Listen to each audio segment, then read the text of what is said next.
Subcontinent উইকেটে কীভাবে খেলতে হবে, ওয়েস্ট ইন্ডিজ উইকেট কীভাবে খেলতে অনেক বেশি এক্সপিরিয়েন্স। এই জায়গাটা ডেফিনেটলি ইংল্যান্ড একটা এগিয়ে থাকবে। চলছে আইসিসি মেন্স টি20 ওয়ার্ল্ড কাপ এবং আজকের দিনে প্রথম ম্যাচটাই একটা উড়ন্ত সূচনা আমরা দেখেছি। আফগানিস্তানকে করতে 125 রানে হারিয়ে দিয়েছে উগান্ডাকে। দ্বিতীয় ম্যাচটিও কোয়াইট ইন্টারেস্টিং হতে যাচ্ছে, এটা বলাই যায়, কারণ স্পোর্টিং রাইভাল দুটো টিমের মাঝে ডিফেন্ডিং চ্যাম্পিয়ন ইংল্যান্ড এবং প্রতিপক্ষ হচ্ছে স্কটল্যান্ড। এই সব কিছু নিয়ে কথা বলতে আমি শ্রাবণ ও তৌহিদা আপনাদের সবাইকে ওয়েলকাম করছি নাগরিক টেলিভিশনের পর্দায় ক্রিকটকে। এবং আমার সাথে আছেন former cricketer of Bangladesh national cricket team Sanwar Hossain এবং সেই সাথে আছেন sports journalist and analyst M Kaiser. Hello, welcome to the show. যেমনটি বলেছিলাম যে উড়ন্ত সূচনা আফগানিস্তানের কাছ থেকে, এতটুকু কি এক্সপেক্টেড ছিল সানোয়ার হোসেন?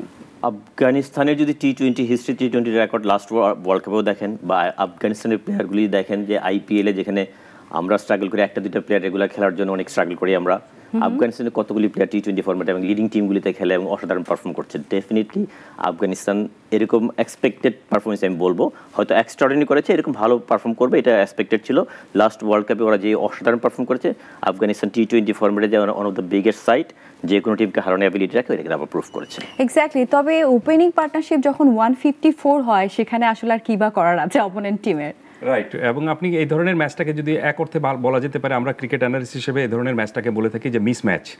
আপনি কিন্তু নো কম্পিটিশন ম্যাচ বা মিস ম্যাচ এই ধরনের শব্দ ইউজ করা হয়ে থাকে। আজকের ম্যাচটা কিন্তু তাই হয়েছে। 183 জায়গায় আপনি 183 রান করেছে আফগানিস্তান এবং সেখানে বান্ডেল আউট হয়ে গিয়েছে 58। একটা টি20 ম্যাচে যখন 125 রানের ব্যবধানে একটা দল জিতবে, তো সেখানে আপনি প্রতিযোগিতা, প্রতিদ্বন্দ্বিতা এসব খোঁজার কোনো মানেই হয় না। আজকের ম্যাচটা কিন্তু একেবারে পুরোপুরি সেই অর্থে বলা যেতে পারে যে একটা মিস ম্যাচ হয়েছে। সেটা আমি জানি না যে আফগানিস্তানের জন্য সামনে বাড়ার জন্য কতখানি আপনার তাদেরকে সুবিধাটা দিবে। কারণটা হলো যে উগান্ডা কিন্তু আপনার এই টুর্নামেন্টে এসেছে জাস্ট একটা পার্টিসিপেটরি দল হিসেবে, যদিও তারা আপনি বাছাই পর্বে খুব ভালো পারফরমেন্স করেছিল, যে আপনি জিম্বাবুয়ের মতো দলকে হারিয়ে তারা কিন্তু আপনার এই টুর্নামেন্টে খেলতে এসেছে।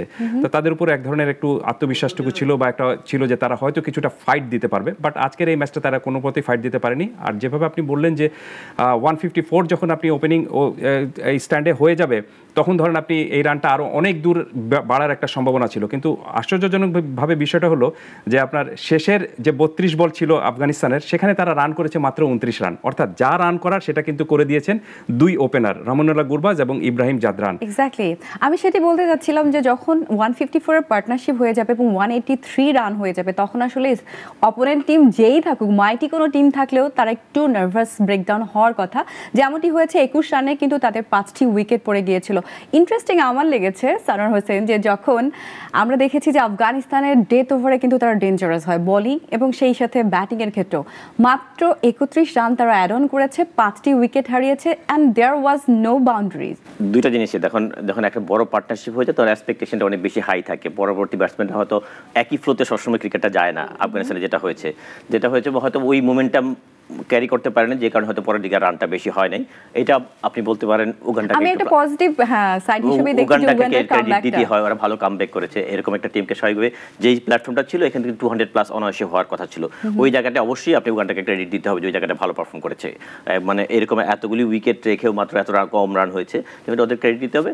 সেই ওয়েতে যখন এত বড় স্কোর, কিন্তু উগান্ডার জন্য একটা আফগানিস্তানের বোলিং, আফগানিস্তানের মেইন স্ট্রেংথ কিন্তু ব্যাটিং না, ওদের কিন্তু বোলিং। আমরা সবাই জানি ওরা যদি 150 যে কোনো ওয়ার্ল্ডের যে কোনো টিমের এগেইনস্টে যদি একটু স্লো উইকেটে 150+ করে ফেলতে পারে, ওইটা ওদের জন্য ওয়েল এনাফ ওটা ডিফেন্ড করার জন্য। আমরা যখন এরকম 180+ হয়ে গেছে, উগান্ডার তো টিম, উগান্ডাও জানে যে এটা সম্ভব না চেঞ্জ করা, এবং আফগানিস্তান ওই কনফিডেন্সটা পুরোপুরি ক্যারি করেছে বোলিং ইউনিটে। ট্রুলি আসলে বোলিং ইউনিট নিয়ে আমরা সবসময় মুজিবের কথা বলি, রশিদ খানের কথা বলি।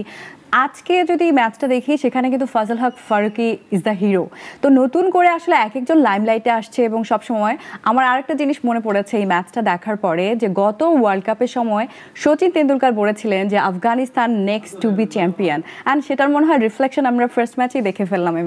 একেবারে চ্যাম্পিয়ন এখন বলা যাবে না, কারণটা হলো যে আফগানিস্তান আজকে যে দলের সঙ্গে খেলেছে, সেই দল কিন্তু আপনি এই টুর্নামেন্টে, যেটা আমি একটু আগে বললাম, যে একটা অংশগ্রহণকারী দল হিসেবে কিন্তু এসেছে। উগান্ডা আপনি এখন পর্যন্ত এই যে 20টি দল খেলছে, তার মধ্যে আপনি শক্তিশালী প্রতিপক্ষ তাদেরকে মানতে পারবেন না। তো সেই ক্ষেত্রে সেই দলের বিরুদ্ধে যখন এত কনভিনসিংলি একটা জয় আপনি পাবেন, সেটা আপনার জন্য কিন্তু দু ধরনের ঘটনা হতে পারে। হয় একটা বিষয় হতে পারে যে আপনি খুব সহজে পরের ম্যাচটা নেবেন, লাইটলি নেবেন, এবং যে আমরা তো এই ম্যাচটা জিতেছি এরকমভাবে। আমার মনে হয় না যে আফগানিস্তান সেটা নেবে। কিন্তু যদি ম্যাচের ব্যাখ্যায় ফিরি, আমার কাছে মনে হচ্ছে যে এই ম্যাচটা কিন্তু শেষ হয়ে গিয়েছে আরও অনেক আগে। আপনি উগান্ডা যখন পাওয়ার প্লেতে ব্যাটিং করছিল তখনই ম্যাচটা প্রায় শেষ হয়ে গেছে, কারণ পাওয়ার প্লেতে যখন আপনি 5 উইকেট হারিয়ে ফেলবেন এবং 183 রান চেস করতে নামবেন তখন আর কোনো কিছু কিন্তু এখানে থাকে না। সো পুরোপুরি কিন্তু উগান্ডা আপনার বোলিংয়ে হয়তো শেষের দিকে বোলিংটা তারা একটা ভালো করেছে, কিন্তু তারপরেও আপনি এই ম্যাচে বা ইন্টারন্যাশনাল ম্যাচে যেরকমভাবে একটা প্রতিযোগিতা বা প্রতিদ্বন্দ্বিতা করার কথা ছিল সেটা তারা করতে পারেনি। তার অন্যতম কারণ হলো আফগানিস্তান যেভাবে বোলিংটা করেছে, বিশেষ করে পেস বোলার যার কথা আপনি বললেন যে ফজল হক ফারুকি, তিনি কিন্তু বাউন্ডারি দিয়ে শুরু করেছিলেন, কিন্তু তারপরের দুটো বলে তিনি 2টো উইকেট নিয়েছেন এবং এই ম্যাচে তিনি দুবার কিন্তু হ্যাট্রিকের একটা সুযোগটা পেয়েছিলেন। রাইট, ক্লিয়ার একটা চান্স ছিল, কিন্তু হ্যাট্রিক পাননি, কিন্তু তিনি তার 5টি উইকেট নিয়েছেন, 4 ওভারে 9 রানে 5 উইকেট। এর চেয়ে ভালো মানে পারফরমেন্স আপনি আর কি আশা করতে পারেন, এবং তার ক্যারিয়ারের এটা সেরা একটা পারফরম্যান্স। সো তার জন্য টি20 ওয়ার্ল্ড কাপে চতুর্থ বেস্ট পারফরম্যান্স। রাইট, তার জন্য এই টুর্নামেন্টটা খুব ভালোভাবে শুরু হয়েছে, আফগানিস্তানের জন্য খুব ভালোভাবে শুরু হয়েছে। এখন দেখার বিষয় হলো যে তাদের সামনে কিন্তু আপনার আরো কঠিন প্রতিপক্ষ রয়েছে অফকোর্স, এবং যেমনটি আপনি বলেছেন পুরোপুরি একমত যে 21 রানে 5টি উইকেট পড়ে যাওয়ার পর উগান্ডার মতো টিমের কিচ্ছু করার নেই। বাকি যারা টিমমেট ছিল বা প্লেয়ার ছিল তারা শুধুমাত্র আমার মনে হচ্ছে যে অ্যাটেন্ড করেছেন, কারণ তাদের 14 রান হচ্ছে সর্বোচ্চ রান, ভিনসেন্ট বুয়া তিনি করেছেন। আদারওয়াইজ এই ম্যাচ থেকে আসলে তেমন কিছু একটা কারণ আছে।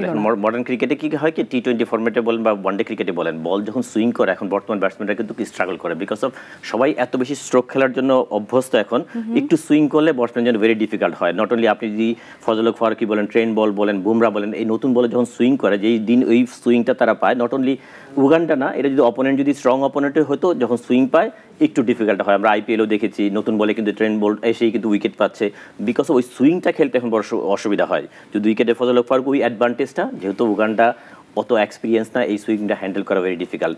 ইনিশিয়ালি ওই পাওয়ার প্লেতেই ওই কাজটা ফারুকি করে দিয়েছে। স্বাভাবিকভাবেই এই ধরনের টিমের এগেন্সে যখন আর্লি এরকম ব্রেক থ্রু হয়ে যাবে ওইখান থেকে কামব্যাক করা ভেরি ডিফিকাল্ট। ওয়েল, এবারের এই ম্যাচটা নিয়ে আমরা যে কথা বলছি সেখানে 14তম ওভারটা কিন্তু স্লো হ্যান্ডেড একটা ওভার ছিল। এই ওভারটা দেখে মনে হয়েছে যে কি খেলা দেখছি আমরা, এরকম কি কখনো মনে হয়েছে আজকের ম্যাচে? না, সেরকম না। আপনি দেখবেন যে আপনি যেটি বললাম যে এই ম্যাচটা কিন্তু আপনার মূলত এই ম্যাচের সব এসেন্সটা শেষ হয়ে গেছে কিন্তু পাওয়ার প্লেতে, এবং পাওয়ার প্লেতে তার বোলারদেরকে কিন্তু এক্সেলেন্ট ভাবে কিন্তু রশিদ খান ইউজ করেছেন। এবং আপনি দেখবেন যে তার 16 আপনি 58 রানে তারা অল আউট হয়েছে এবং 16 ওভার পর্যন্ত কিন্তু তারা খেলেছে। সো উগান্ডা জানতো যে এই ম্যাচ থেকে তাদের পাওয়ার কোনো কিছু নেই। পাওয়ার প্লেতে যখন আমরা 21 রানে 5 উইকেট হারিয়ে ফেলেছি তখন কিন্তু আপনার একটাই লক্ষ্য থাকে, সেটা হলো যে কোনো মতে আপনার 20 ওভার পর্যন্ত পুরোটা খেলাটা, সেই চেষ্টাটুকু তারা করেছে। তারা কিন্তু কখনোই আমার কাছে মনে হয়নি যে ম্যাচটা জিততে চাবে বা কাছাকাছি যেতে চাচ্ছে, সেরকম কিন্তু তাদের হয়নি এবং তাদের পারেনি। তার অন্যতম কারণটা হলো যে এই আফগানিস্তানের বোলিং অ্যাটাকের বিরুদ্ধে আপনি যেরকম দক্ষতা দেখানোর প্রয়োজন ছিল আপনার দলে কিন্তু সেরকম দক্ষতা নেই। সেই বাস্তবতাটা মেনে নিয়েই কিন্তু এই ম্যাচটা তারা খেলতে নেমেছিল। আসলেই তাই। এবং আদিল রশিদ, আমরা যদি দেখি যে আজকের ম্যাচে তার দিকেও কিন্তু আমরা ইংল্যান্ডের ম্যাচে অবশ্যই চোখ রাখবো। এবং আমরা কথা বলছিলাম আসলে আফগানিস্তানের ম্যাচ নিয়ে, সেখানে রশিদ খান কিন্তু একটা কথা বলেছেন যে অপোনেন্ট টিম যেই হোক না কেন সেই টিমকে তারা কখনোই হালকাভাবে নিচ্ছে না। ইনফ্যাক্ট এবার ওয়ার্ল্ড কাপে মনে হয় কেউই সেটা করছে না। আমরা ইউএসএ এর সাথে যদি প্রথম ম্যাচটাই দেখি সেটাও তো কোয়াইট ইন্টারেস্টিং ছিল। ওভারঅল এখনকার কিন্তু টি20 ওয়ার্ল্ড কাপে আমার কাছে প্রত্যেকটি ম্যাচই খুবই ইন্টারেস্টিং হচ্ছে। গতকালের শ্রীলঙ্কার যে এক্সপেকটেশনটা ছিল এটা একদমই মিট আপ করেনি, সেটা নিয়ে ছোট্ট করে একটু শুনতে চাইবো দুজনের কাছে। সানোয়ার হোসেন, দেখেন টি20 ফরম্যাটটা কি হলো, আপনার সবাই কিন্তু স্ট্রোক খেলতে হবে। ওইখানে যদি উইকেট আপনাকে সাপোর্ট না করে ওইখানে কিন্তু ভেরি ডিফিকাল্ট। ওইখানে কিন্তু আপনি আর্লি টি20 ফরম্যাটে প্রথমে যেটা বললাম যে উইকেট পড়ে গেলে কিন্তু ওইখান থেকে কামব্যাক করা সহজ যদি উইকেট ওইরকম ট্রু থাকে। আমরা আইপিএলে দেখেছি কোনো সময় হয়তো আর্লি উইকেট পড়েছে, পাওয়ার প্লেতে রান হয়নি, কিন্তু পরবর্তী দেখা যায় 200+ 250 এরকম অনেক বড় রান হয়েছে বিকজ অফ উইকেট সাপোর্ট করে। কালকের উইকেটটা কিন্তু ওইরকম ট্রু উইকেট ছিল না, টি20 জন্য আইডিয়াল উইকেট ছিল না, যেই কারণে শ্রীলঙ্কা 77 করেছে। ওইটাও কিন্তু মানে সাউথ আফ্রিকার মতো টিমের করতে কিন্তু স্ট্রাগল করতে হয়েছে। ওইখানে দেখেননি, কেউ দেখেনি ক্লাস ইন্ডা যেখানে আইপিএলে দেখেছি 170 200 এরকম স্ট্রাইক রেটে ব্যাটিং করছে, এখানে কিন্তু কেউই কিন্তু ওই স্ট্রাইক রেটে ব্যাটিং করতে পারেনি। আলটিমেট কিন্তু উইকেট একটা বড় ফ্যাক্টর। আইসিসির ইভেন্টগুলিতে যেরকম ট্রু উইকেট টি20 থাকার কথা, আমার মনে হয় উইকেটটা একটু ডিফিকাল্ট ছিল। এই উইকেটে ইজিলি ব্যাটিং করা বা বড় স্ট্রোক খেলা ডিফিকাল্ট ছিল। হ্যাঁ, অবশ্যই এখানে সাউথ আফ্রিকার বোলারদের ক্রেডিট দিতে হবে, অসাধারণ বোলিং করেছে। সেই মতো উইকেটের সাপোর্টটাও ছিল।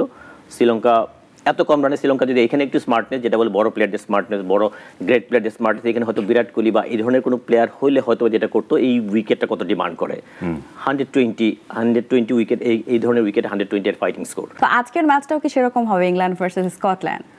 নর্কের কথায় ফিরে যাচ্ছি, সেটি হলো যে তিনি বলেছেন কারণ তিনি ম্যাচটা জিতেছেন, এই কারণে তার কাছে মনে হয়েছে যে লো স্কোরিং ম্যাচটাও একটা ইন্টারেস্টিং হতে পারে। এবং আমি মনে করি যে লো স্কোরিং ম্যাচও কিন্তু আপনার টি-20তে মানে ইন্টারেস্টিং হতে পারে, কারণ এখানেও আপনার কিন্তু স্কিল দেখানোর একটা বিষয় রয়েছে। যেভাবে সানোয়ার বলছিলেন যে সব ম্যাচে কিন্তু আপনার দেখবেন যে 200+ রান হবে না, সো অনেক ম্যাচে কিন্তু আপনার 125 বা 130 ইভেন 140 রান হবে। তো সেটা আপনি কিভাবে চেস করবেন সেটাও কিন্তু একটা দেখার বিষয় রয়েছে। সো সব ম্যাচে যে আপনি একদম পুরো 4 ছক্কার ঝড় হাঁকিয়ে দিবেন তা কিন্তু না, আপনাকে দেখবেন যে বোলাররাও এখানে একটা প্রভাব দেখানোর চেষ্টাটুকু করবেন, এবং সেখানেও আপনাকে কিন্তু স্কিলফুল ব্যাটিং করে কিন্তু এগিয়ে যেতে হবে, যে কাজটা করেছে কিন্তু আপনার সাউথ আফ্রিকার ব্যাটাররা। আপনি দেখবেন যে 77 রানে অল আউট হয়ে যাওয়ার পরও সেই 77 রান অর্থাৎ 78 রান চেস করতে গিয়ে দক্ষিণ আফ্রিকাকে কিন্তু খেলতে হয়েছে নিয়ারলি 16 ওভার পর্যন্ত। সো এই উইকেটটা একটু টাফ ছিল, সেই উইকেটে আপনি কেমন ব্যাটিং করবেন সেটাও কিন্তু আপনার স্কিল দেখানোর একটা জায়গা হতে পারে।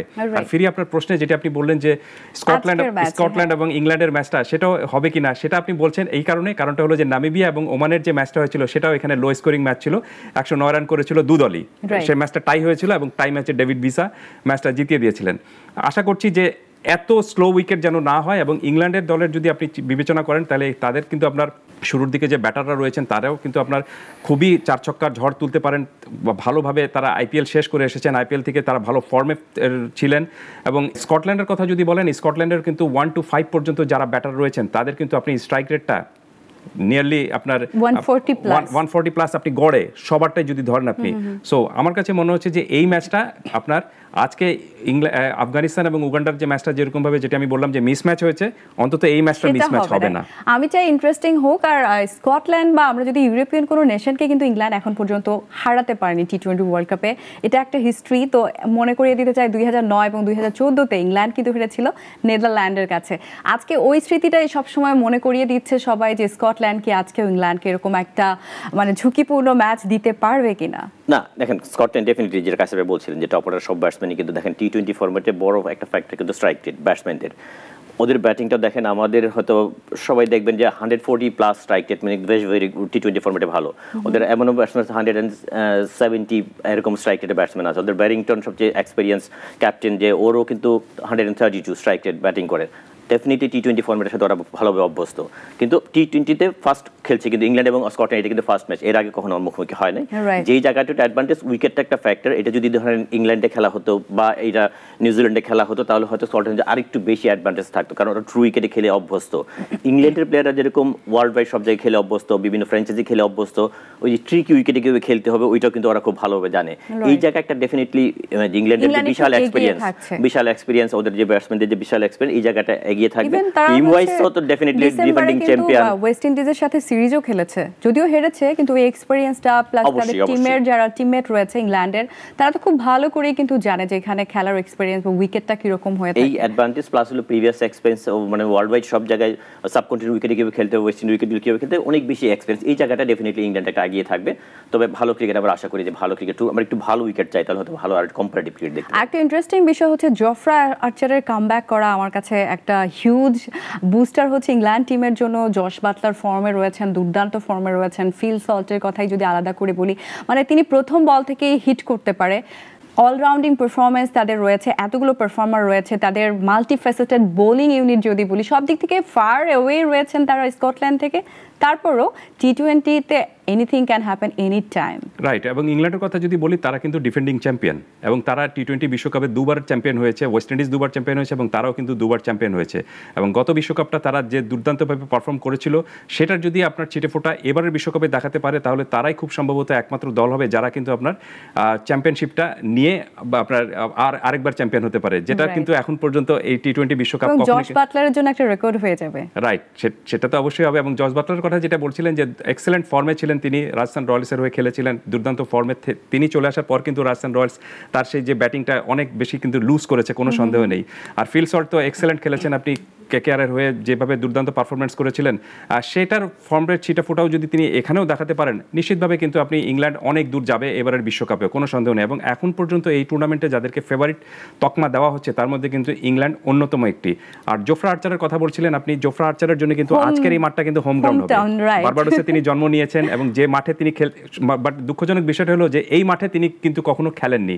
নিশ্চিতভাবে তার যেহেতু এখানে তার জন্মস্থান, তার আত্মীয় স্বজন, পরিবার পরিজন সবাই কিন্তু নিশ্চিতভাবে এই খেলাটা দেখার জন্য আসবেন। এবং তিনি লম্বা সময় ইনজুরিতে ছিলেন, ইনজুরিতে থাকার পরও এই ম্যাচে খেলতে নামছেন নিজের জন্মস্থানে। নিশ্চিতভাবে তার জন্য কিন্তু এই ম্যাচটা অনেক বেশি একটা আবেগের ম্যাচও হতে পারে এবং তার সামনেও কিন্তু একটা নিজেকে প্রমাণ করার একটা বিষয় রয়েছে। এক্স্যাক্টলি। এবং আমার কাছে আজকে মঈন আলীরও কিন্তু একটা রেকর্ডের দিন। তিনি আসলে 50তম উইকেট থেকে মাত্র 2টো উইকেট বাকি রয়েছে তার। আদিল রশিদ তো আছে। ইংল্যান্ডের আসলে কাকে ছেড়ে কাকে নিয়ে কথা বলবো, তবে স্কটল্যান্ডের আমরা যদি দেখি যে মেইন যে স্কোয়াড সেখানে 7 জন প্লেয়ার খেলছে, 2 জনকে তাদের কিন্তু ছেড়েই খেলতে হচ্ছে because of their county commitment. এভাবে অ্যাসাইন করা থাকে, সেই ওরা ছেড়েই খেলবে। তারপরে স্কটল্যান্ড টিম কিন্তু হারানোর কিছু নাই, স্কটল্যান্ড পাওয়ার অনেক কিছু আছে, ওদের কিন্তু প্রেশারলেস, ওরা কিন্তু ভালো খেলার চেষ্টা করবে। ডেফিনেটলি ইংল্যান্ড টিম অনেক ওয়েল অর্গানাইজ, মানে টিম ওয়াইজ ফাস্ট বোলিং বলেন, ব্যাটিং বলেন, স্পিন ডিপার্টমেন্ট মানে সব কিছু দিয়ে এগিয়ে। তারপরেও এই টি-20 ফরম্যাট এমন একটা ফরম্যাট যেখানে কিন্তু যে কোনো ছোট বলের ডিফারেন্স, ছোট বড় দলের ডিফারেন্সটা কমে যায়। তারপর আমি একটু সানোয়ার হোসেন আপনার কাছে একটু জানতে চাই যে এক্সপেকটেশনটা কত রান হতে পারে যেহেতু ক্রিস্টান ওভালে খেলা হচ্ছে? এটা যদি ইংল্যান্ড আগে ব্যাটিং করে ডেফিনেটলি আমি আশা করব যে 180+ রান এই উইকেটেও ওরা করার মতো অ্যাবিলিটি রাখবে। টসটা কি ভাইটাল রোল প্লে করবে? আমার মনে হয় এইখানে ইংল্যান্ড জিতলে ব্যাটিং করার চেষ্টা করবে আগে। আমার মনে হয় যে ইংল্যান্ড যদি টসে জিতে ব্যাটিং করে, মানে স্কটল্যান্ড পরিসংখ্যানও তাই বলে যে আগে যারা ব্যাটিং করেছে তাদের কিন্তু উইন প্রবাবিলিটি অনেক বেশি। হ্যাঁ, কারণ হলো যে উইকেটটা যেহেতু একটু ট্রিকি, ওখানে চেজ করা একটু ডিফিকাল্ট। ওই প্রেশারটা স্কটল্যান্ড যদি নেয়, ওইটাও প্রেশারটা নেওয়া ইংল্যান্ডের কাছে চেজ করে ম্যাচ জেতা। বুঝি আগে ফেয়ারলেস ব্যাটিং করে, ফ্রি ব্যাটিং করে স্কটল্যান্ডও চাবে ওইটাই, যদি একটা বোর্ডে বড় স্কোর দিতে পারে তাহলে হয়তো ইংল্যান্ডের প্রেশার বিল্ড আপ করতে পারে। রাইট। আসলে বাংলাদেশের কথা কিন্তু ঘুরে ফিরেই আসে। আমরা যেহেতু বাংলাদেশি, আমরা প্রত্যেকটা ম্যাচের সাথে ইকুয়েশন মেলানোর চেষ্টা করি যে বাংলাদেশের নেক্সট কি হতে যাচ্ছে। আমরা নেপাল এবং নেদারল্যান্ডের কথাও যদি বলি, সেই ম্যাচটার দিকেও বাংলাদেশ তাকিয়ে থাকবে। বা গতকাল পাকিস্তান শ্রীলঙ্কা এবং সেই সাথে সাউথ আফ্রিকার ম্যাচের দিকেও কিন্তু আমরা তাকিয়েছিলাম। ওভারঅল বাংলাদেশের এক্সপেকটেশন এবং সেখানে তাসকিন আহমেদ খেলবেন কিনা শ্রীলঙ্কার সাথে শুনতে চাই একটু। একটা জিনিস বাংলাদেশ দলের জন্য একটু সুবিধা হয়েছে, সেটা হলো যে বাংলাদেশ নিজে মূল বিশ্বকাপের মূল মঞ্চে নামার আগে প্রতিপক্ষরা কেমন পারফরমেন্স করছে সেটা কিন্তু দেখার একটা সুযোগটা হয়ে যাচ্ছে। একদম শেষের দিকে চলে এসেছি, আপনার কাছ থেকে শুনতে চাই সানোয়ার হোসেন এক্সপেকটেশন বাংলাদেশ দলকে নিয়ে। আমি চাই ভালো পজিটিভ ক্রিকেট খেলো। ডেফিনেটলি বাংলাদেশের অ্যাবিলিটিটা কিন্তু আছে। আমরা জানি টি-20 ফরম্যাটে হয়তো আমরা এখনো ওয়েস্ট ইন্ডিজে যেতে পারি নাই, তারপরেও ভালো করার অ্যাবিলিটি আছে। আমরা যে কোনো ইংল্যান্ডের মতো টিমেরও কিন্তু আমরা সিরিজ জিতেছি, ওই অ্যাবিলিটি আছে। আর উইকেটগুলিও কিন্তু আমাদের সাথে অনেক, বিশেষ করে ওয়েস্ট ইন্ডিয়ান উইকেটগুলি আমাদের সাথে সিমিলার। এখানে বাংলাদেশে ভালো করার অপরচুনিটি অনেক বেশি আছে এখানে। সেই কথাই থাকলো, বাংলাদেশ দল যেন ভালো করে সেই প্রত্যাশা আমাদের সবসময়। প্রত্যেকটি বাংলাদেশি এটা নিয়ে মনে হয় ঘুমাতে যাই আমরা।